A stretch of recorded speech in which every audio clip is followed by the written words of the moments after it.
Hi everyone, Sigal coming to you again from my home office, having screened the film Numbered in commemoration of Yom HaShoah, which we will be commemorating this evening through tomorrow. The film, in my opinion, was masterfully done, a beautiful Israeli documentary that brought forward really, really difficult content, but in a beautiful, beautiful way. I did some research about both the director and the videographer, which I want to share with you. And in addition, you're going to find two source sheets, one about numbering Jews and another about tattooing, but I'll get to that in due course. So I'm going to be checking my notes from time to time here, so I'm not ignoring you. I just don't want to miss anything that I found in order to share with you the full breadth of this powerful film. So Dana Doron is actually an Israeli physician, and Uriel Sinai, a photojournalist who's critically acclaimed. I'm going to give you a bit more information about him as well, teamed up to direct this film focused on Auschwitz survivors, but they did it in a little bit of a different spin. Of course, it's a film of testimonials, but it focuses particularly on the tattooed numbers of Auschwitz survivors and really opened up a whole examination of these incredible human beings who survived this horrible, horrible terror and how they decided to cope or managed to cope as they continued to embrace life after surviving. Um, you get a whole gambit of reactions.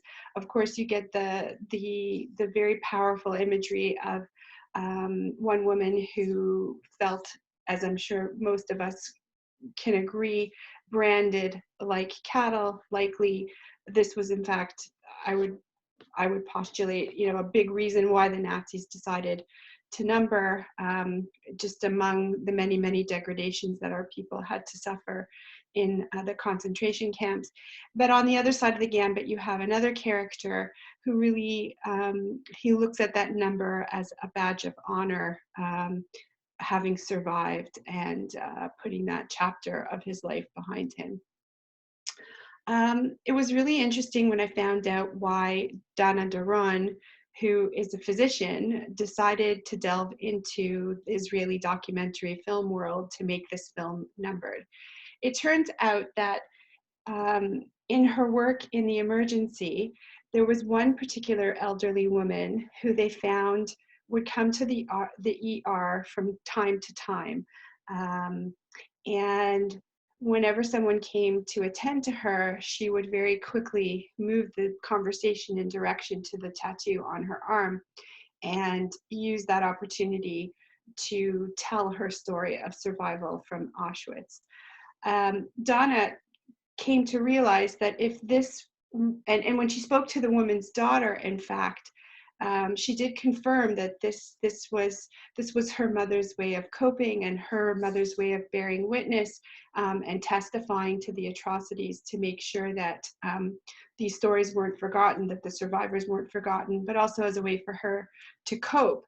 And it made Donna think that if this woman was coming to the ER to do that, there were likely other survivors feeling isolated and looking for a platform upon which to share their story. So she entered into this venture with Uriel Sinai.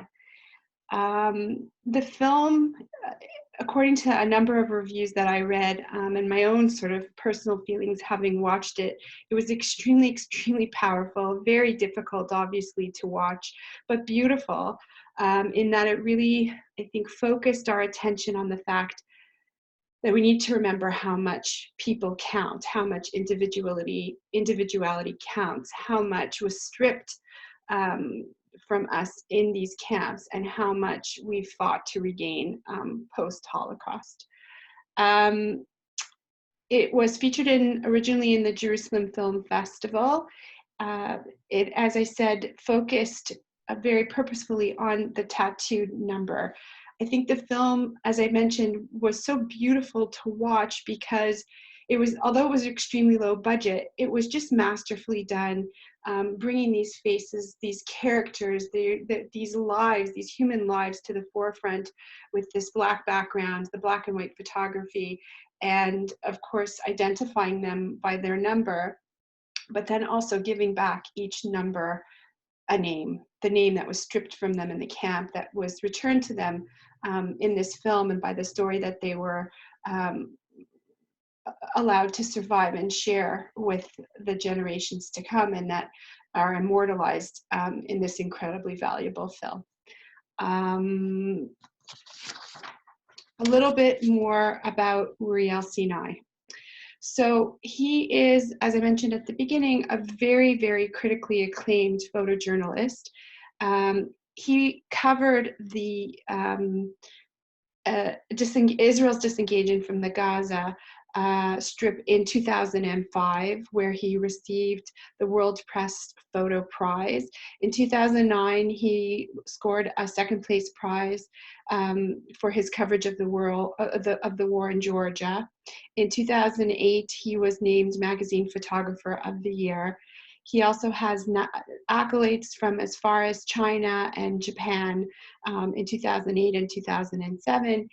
He's regularly published in magazines and newspapers all across the world, including The Times, Paris, The Economist, The New York Times, and many others.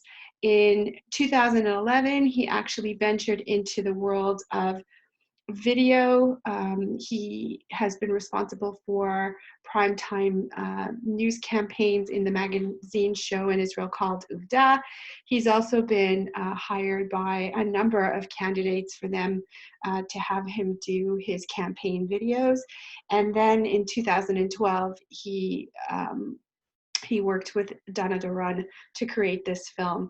I think another reason why this film was different or powerful was that it wasn't just a focus on people talking and telling their stories, which is very powerful and often extremely, extremely difficult to watch, but he also interspersed it with incredible video cinematography of these people in their day-to-day life, whether it was the woman who was walking with her umbrella, walking to go visit her beloved husband's grave, or the video of the one survivor who went to speak to a group of high school students to share his story, and his coping mechanism was far, far different, or the segment about the woman who decided to cope by going on a shopping spree in commemoration of Yom HaShoah every year, to reassure herself that she never had to go without again.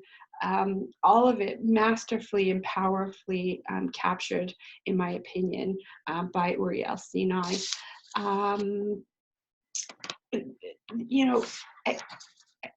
I had a lot of films that I could have chosen to bring you, but I picked this one in particular, not only because it was a documentary and because I felt it was extremely powerful and an incredible work that came out of Israel, but more so because of the message that it carried. Within that 55 minutes, as I already mentioned, you come to bear witness to the survival of these really courageous people, and we get to bear witness to their name once again becoming the centralized part of their identity, as opposed to the number given to them by the Nazis in an effort to dehumanize them. And it also gives us a real glimpse into the gambit of the human condition and how different people who went through atrocities and horrors that no one should ever imagine, let alone survive, and to see how differently they decided to cope with this incredible trauma in their life was also extremely, extremely fascinating. I think this film was important not only as a testimonial to those who survived Auschwitz, but also the idea of numbering and the idea of being counted, which comes up as a focus around the specific number of the tattoo. So there were two there were two really strong motifs that came out of this film for me, aside, of course, from the testimonials of these survivors. One was the idea of the power of a number, in this case, branded onto members of our community in a hope to dehumanize them, and the power that a number can carry if it's used in the right way. And then, of course, there was the other issue of how some generations of survivors, descendants of survivors, sorry, decided to use the tattoo and put those numbers or other tattoos on their bodies as a sign of solidarity. So two issues that took me down the path of my research. In one instance, I thought a little bit about the idea that we do count in Judaism. You know, of course, you need a minyan in order to daven. You read of stories in the Bible of when censuses were taken, in particular when Bnei Israel are in the desert and making this transition from Egyptian slavery to Eretz Israel and nationhood, both for military purpose and also for giving truma, for giving tzedakah, and it was a way in which, in fact, people were counted. And the more I did research, I found out that, in fact, it is forbidden for Jews to be numbered. We as Jews are not supposed to number each other, and we're not supposed to be numbered and counted as a whole. So I did a bunch of research about customs of if you betachlis have to have a minyan, and you need to know that you have 10 people in order to proceed with a halachic service. How do you count without actually assigning a number? And so there's some really interesting stuff out of Chabad and all kinds of sources, really through the gambit of more orthodox sources and ending up in more liberal reform sources. So I could give you a wide variety of information about the idea of not counting each other, but still being counted. And then, of course, that brought up questions for me about participating in a census, whether you live in the diaspora or you live in Israel. From time to time, the government does decide to do a census in order to attach statistics to certain different things. And I wondered if there was discord around participating in this kind of census taking, if you subscribe to the prohibition against being numbered. And in fact, I found some really fascinating stuff, both in terms of participating here in the diaspora and also with Israeli census. So you have those on one source sheet. That was fascinating, but a lot easier to deal with than the second part. Basically, this idea of how certain family members in this film chose to tattoo themselves either with their, in one case, her father's number, or in a second case, with a grandfather's number. So, of course, it took me through the research. I had to give myself a refresher about the halachic prohibition against tattooing one's body. But then I also spent a bit of time looking for articles that delved a little bit more into modern times and the cultural trend around the world of our young people today, to engage in inking or body art, depending on how you like to use the vernacular, and whether or not that continues to be, you know, as much of a problem as it was, let's say, in my generation when we were growing up. Of course, I gave you some information about the myth that that you cannot be buried halachically in a Jewish cemetery if you are tattooed.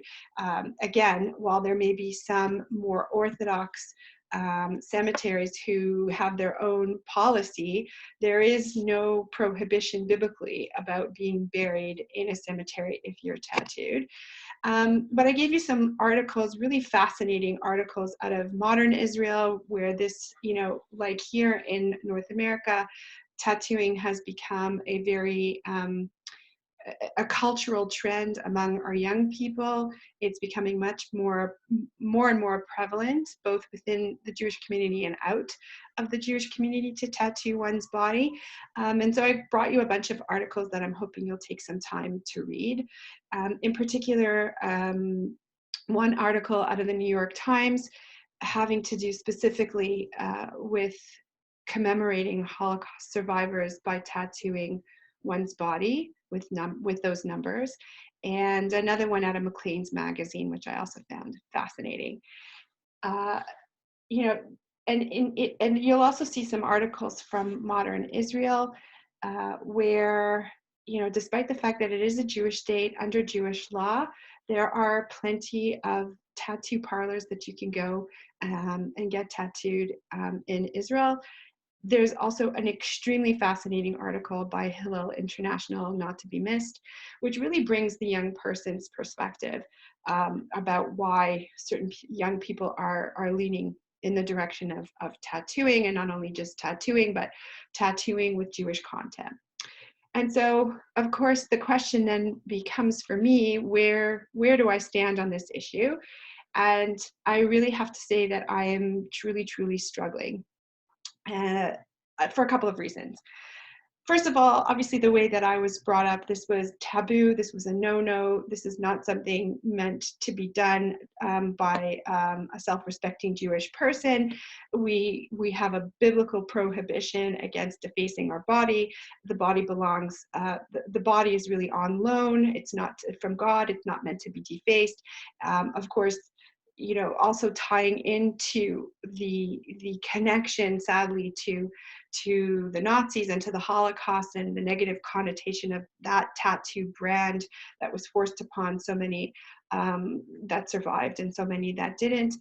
But on the other hand, when you look at this as an expression of Jewish identity for some of our younger people, this is what gives me great pause, because I really wouldn't want to see anyone who is really trying by a method that is, you know, culturally acceptable and modern, to express their individual Jewish identity, and in many cases a pride in that Jewish identity. I wouldn't want to quash that just because of a biblical prohibition against tattooing.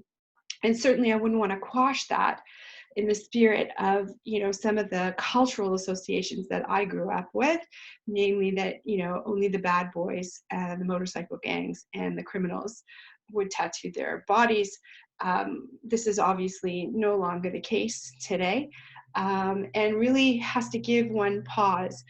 As I said, I'm really, really torn here. I'm not sure if that, for me personally, I like the idea of tattooing a number onto your arm in solidarity for those who fell in the Holocaust, who were murdered in the Holocaust, and for those who survived, to keep that memory alive. And it was brought up in the film as well, where you have that very powerful scene between the grandfather and the grandson. And the grandfather assumes that he tattooed that number on his arm so that the world would never forget. And the grandson responds and says, no, no, no, it's not so that the world won't forget, but rather that I won't forget. So that piece of individual connection, that piece of Jewish identity, which is not something to be so easily poo-pooed or made taboo on its face. And in fact, you know, where I struggle the most with the question. I hope you guys will take some time to check out the sources that I compiled for you. I hope you found the film as powerful and as masterfully created as I did. I wish you a really good week. It's a difficult week for us with Yom HaShoah coming in this evening, but we have to persevere and carry on in the memory of those who are not here with us today, lest they be forgotten, lest things be forgotten and be unfortunately, chas v'chalila, never, never, never, ever to be forgotten or repeated. I wish you continued good health. Please take care of one another and each other. And I'll be coming at you with a more light film in celebration of Yom Ha'atzmaut, which we're going to be celebrating next week. Keep streaming. Stay well. All the best.